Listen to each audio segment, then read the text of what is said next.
the word soma uh, Hmm. historically used to mean just body. And over time, it evolved to mean living body. And then it evolved again to mean specifically your first person experience of living in your own body, which only you know. Nobody can look at you from the outside and know what's going on the inside. So what is Soma Yoga, Bobbie? Yeah. So, Soma Yoga is a culmination of the many years that I've been studying movement and yoga. One of the practices that I think informs Soma Yoga the most for me is continuum. Continuum is a breath, sound, movement practice.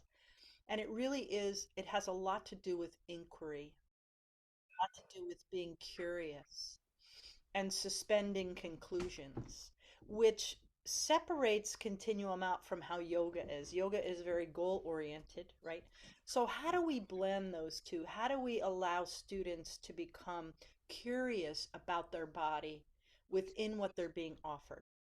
So they get the opportunity to take their own self agency back, meaning they get to try these things on to see how they fit in their unique body in moment to moment to moment to moment.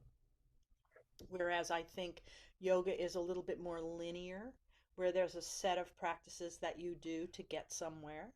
Whereas Soma Yoga is more about inquiring about what it means to actually live inside of a body in a curious way. That's how Mhm. I would say it if I were in an elevator. I love it. I love it. I think that's wonderful. Now, one of the elements of Soma Yoga that I think is really important, and I think that yoga points to this, but I'm not really sure that all practices of yoga actually instill it, which is self-regulating. Like it's What's self-regulation? so let's say I'm moving my arm because you're telling me to move my arm this way, right? And I get to a point where something starts to not feel right. I start to feel some pain or pulling or I'm over efforting where my arm is starting to get tired because it's out here. What self-regulation is an inquiry. So Karin told me to take my arm out like this, and I'm noticing that something's happening in my own unique anatomy.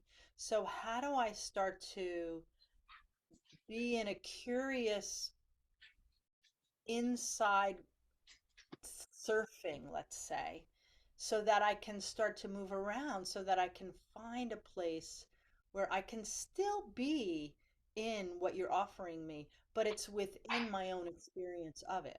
So if I just stayed there and I just, okay, my arm is hurt, but I'm not going to go anywhere because I'm supposed to have my arm like this, right? That I'm disconnecting now from what you're asking me to do. I'm just kind of enduring something Hmm. rather than being really in relationship to what I'm being offered.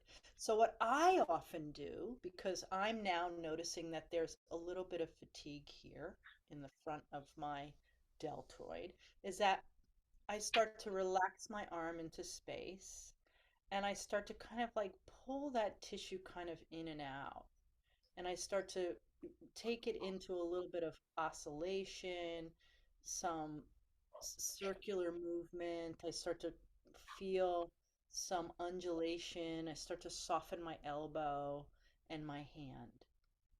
And then if I come back to the movement that I'm being offered, I feel like I have more integrity. I have more space. I feel like my arm is alive now in what the function is of it being out here. Does that make Hmm. sense? Oh, so much sense. So much sense. I love that.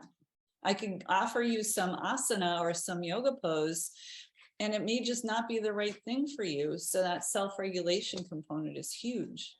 If you're really in your body in that way, it's a living experience rather than so you're learning about yourself. And Hmm. that's how we start to know ourselves. And I Yep. think that the underlying deeper way that yoga is about how do I get to know myself? How do I really yoke with my own experience, the divinity that is me, right? And if I just listen to someone else and I try as hard as I possibly can to do those techniques without myself having any say in the matter, then what happens is there's authority and then there's me. Mm-hmm. So we start to take the authority back. It's not that we can't have really good people offering us really good information about how to move the body. I mean, we're two people who do that, right? Yep. But the how we do it and what we offer and what kind of space we offer people in a classroom is really what Soma Yoga is all about. Right. And then Soma Yoga teacher training becomes how we're teaching other instructors to offer things in a similar way, so that it's not a dictatorship, right? Where it's put your arm here, put your leg here. It's more, try this, see how it feels in your body. And if something isn't feeling right, now how could you make some little adjustment so that it starts to feel a little bit more integrated into your own body and more comfortable? And I love that.